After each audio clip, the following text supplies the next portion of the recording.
पाकिस्तान अपने balancing act के अंदर कामयाब नहीं हो पा रहा। बैलेंसिंग एक्ट यह है कि आप इधर और इधर को बैलेंस रख के चलें।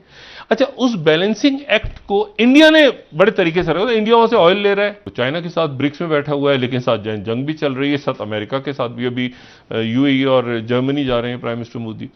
अब उसका इजलास जो जर्मनी में होने जा रहा है इस वीकेंड पे, उसमें दिलचस्प बात हमारे नुक्ता नज़र से ये है कि उसमें भारत के वज़ीर आज़म मोदी को भी बुलाया गया है। आज मतलब हिंदुस्तान को जब हम देखते हैं तो उनके ताल्लुकात अरब दुनिया के साथ, अमेरिका के साथ, पता नहीं कहाँ कहाँ, और बड़ा एक रिस्पेक्ट है उन लोगों की, उनकी हुकूमतों की, उनके कंट्री की।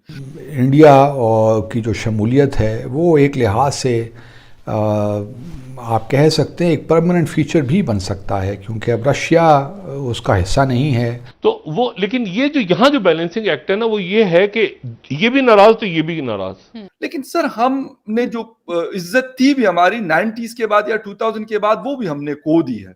मेन डिफरेंस जो मेरी नजर में सबका, वो नेशनलिज्म। तो भारत ऑब्वियसली अगर मुमकिन है किसी स्टेज पे ये दोबारा G8 बन जाए।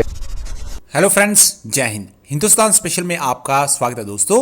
प्राइम मिनिस्टर श्री नरेंद्र मोदी 26-27 जून को G7 शिखर सम्मेलन में हिस्सा लेने के लिए जर्मनी का दौरा करेंगे और वापस आने के दौरान संयुक्त अरब अमीरात की यात्रा भी करेंगे।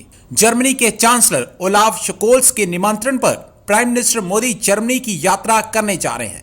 G7 शिखर सम्मेलन के दौरान प्राइम मिनिस्टर मोदी 2 सत्रों में बोलेंगे, जिसमें पर्यावरण, ऊर्जा, जलवायु, खाद्य सुरक्षा और लोकतंत्र शामिल है। इसके बाद प्राइम मिनिस्टर मोदी 28 जून को यूनाइटेड अरब एमिरेट्स के लिए रवाना होंगे।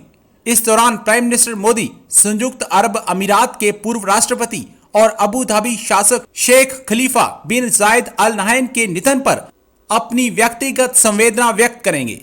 पाकिस्तानी मीडिया ये चर्चा कर रहा है कि कभी प्राइम मिनिस्टर मोदी ब्रिक्स में बैठे होते हैं और अब वो G7 समिट में शामिल होने के लिए जा रहे हैं। पाकिस्तान अपने बैलेंसिंग एक्ट के अंदर कामयाब नहीं हो पा रहा। बैलेंसिंग एक्ट यह है कि आप इधर और इधर को बैलेंस रख के चलें। अच्छा, उस बैलेंसिंग एक्ट को इंडिया ने बड़े तरीके से रखा। इंडिया वहां से ऑयल ले रहा है, रशिया से ऑयल ले रहा है, वो घूमते घामते वो पूरा दुनिया का चक्कर काटता हुआ वहां पे टैंकर पहुंचते हैं, और जो है वो साथ जो है वो चाइना के साथ ब्रिक्स में बैठा हुआ है, लेकिन साथ जंग भी चल रही है, साथ अमेरिका के साथ भी अभी यूएई और जर्मनी जा रहे हैं प्राइम मिनिस्टर मोदी।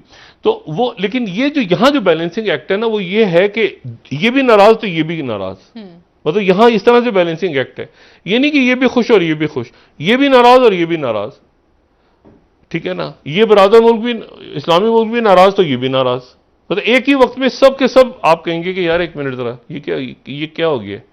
तो यहां पर कुछ ऐसा हुआ है पाकिस्तान में जिससे पाकिस्तान, और ये और बगैर वजह के हुआ है, जिससे आपको निकलना है फौरी तौर पे।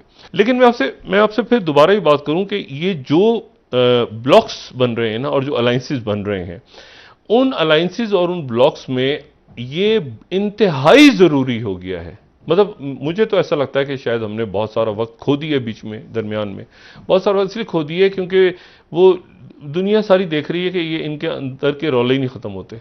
मतलब इनके अपने अंदर के मसाइल ही नहीं ख़त्म हो रहे। ये मैन मेड क्राइसिस जो है ये ख़त्म ही नहीं हो रहा, जिसकी वजह से वो रीजनल ब्लॉक्स, रीजन के अंदर मुलाकातें, कमिटमेंट्स, ठीक है, मतलब कमिटमेंट, मतलब मिसाल के तौर पर इंडिया अमेरिका के स्ट्रेटेजिक पार्टनर है। अब इससे कतई नजर के वहां मोदी हैं या कांग्रेस है या जो भी, कांग्रेस के दौर में हुआ था ना फिर तो, लेकिन उसके बाद वो चीजें आगे बढ़ती जाती ऐसा नहीं होता कि आप वापस एक हुकूमत आई तो पता चला नहीं। रियासत देखिए, इंटरनेशनल रिलेशंस में आप ऐसे नहीं करते कि जी आपने बिल्कुल एक मुल्क के साथ ताल्लुकात खत्म कर लिए, दूसरे के साथ शुरू कर दिए, अचानक 360 डिग्री का आपने टर्न मान लिया। तो मतलब है कि क्या मोदी इस वक्त जो है वो ये इस पोजिशन में है क्योंकि अमरीका को मैं खुदाफिज कह दूं और मैं चाइना के साथ चला जाऊं, और चाइना अपने अगर फौजी हटा लेता है जो है वो लद्दाख से, तो ऐसा तो नहीं होगा। तो बात यह है कि तो दुनिया बड़े, लेकिन पाकिस्तान के अंदर मसला ये है, पाकिस्तान में जो सबसे बड़ा इशू है इस वक्त और कई सालों से चल रहा है, वो ये चल रहा है कि पाकिस्तान अपने बैलेंसिंग एक्ट के अंदर कामयाब नहीं हो पा रहा। बड़ी अहम मुलाकात हो रही है, इजलास हो रहा है, वो है G7 का। अब उसका इजलास जो जर्मनी में होने जा रहा है इस वीकेंड पे, उसमें दिलचस्प बात हमारे नुक्ता नज़र से ये है कि उसमें भारत के वज़ीर आज़म मोदी को भी बुलाया गया है along with the president of Indonesia.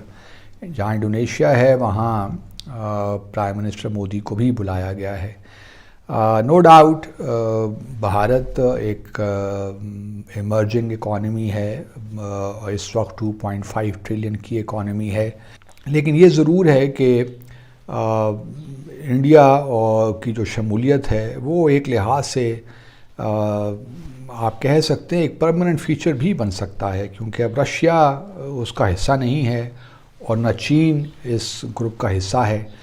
तो ये मुमकिन है, क्योंकि दूसरी तरफ हम देख रहे हैं कि रशिया जो भारत जो है वो क्वाड का हिस्सा है एशिया पैसिफिक में, और फिर एक दूसरा जो क्वाड है वेस्ट एशिया में उसका भी हिस्सा है। तो भारत ऑब्वियसली अगर मुमकिन है किसी स्टेज पे ये दोबारा G8 बन जाए या G9 बन जाए, क्योंकि हम जानते हैं कि एक और ग्रुप भी है जो प्रेसिडेंट ओबामा के दौर में शुरू हुआ था, G20, जो 20 बड़ी इकोनॉमीज हैं। आज मतलब हिंदुस्तान को जब हम देखते हैं तो उनके ताल्लुकात अरब दुनिया के साथ, अमेरिका के साथ, पता नहीं कहाँ कहाँ, और बड़ा एक रिस्पेक्ट है उन लोगों की, उनकी हुकूमतों की, उनके कंट्री की, इवन बांग्लादेश की। लेकिन सर हमने जो इज्जत थी भी हमारी 90s के बाद या 2000 के बाद, वो भी हमने खो दी है। क्या मतलब मेन डिफरेंस किन चीजों का आपको नजर आता है? मेन डिफरेंस जो मेरी नजर में सबका, वो नेशनलिज्म। हम लोगों में कौमियत नहीं है। अब सबसे बड़ी बात ये मैंने देखा है, मैंने बड़े करीब से लोगों को देखा है। देखिए डॉक्टर यूनुस जो थे मेरे ख्याल में बांग्लादेश के जो वहां पे इनकलाब आया, सनती इनकलाब, एक वजह ये थी कि उन्होंने 51% जो खवातीन घरों में बैठी थी उनको एंगेज किया। उनको उन्होंने अपने कॉटन के बिजनेस में लेकर आई, वो उन्होंने स्वेट शर्टें बनानी शुरू की, उनको पैसे दिए डॉक्टर यूनुस ने माइक्रो फाइनेंसिंग के जरिए। लेकिन नेशनलिज्म था उनके अंदर। भारत के अंदर भी आज मैं समझता हूं दुनिया में जितनी भी नेशनलिज्म मूवमेंट चली थी उनमें से सबसे कामयाब मूवमेंट इस वक्त भी मोदी साहब की। उन्होंने पूरी कौम को हिंदुत्व के झंडे के नीचे खड़ा कर दिया। बाकी सारे खान साहब की मूवमेंट जो थी वो नेशनलिज्म ही, नेशनलिस्ट मूवमेंट थी। थर्ड पार्टी को ट्राई किया लोगों ने, लेकिन डिलीवर नहीं कर पाए।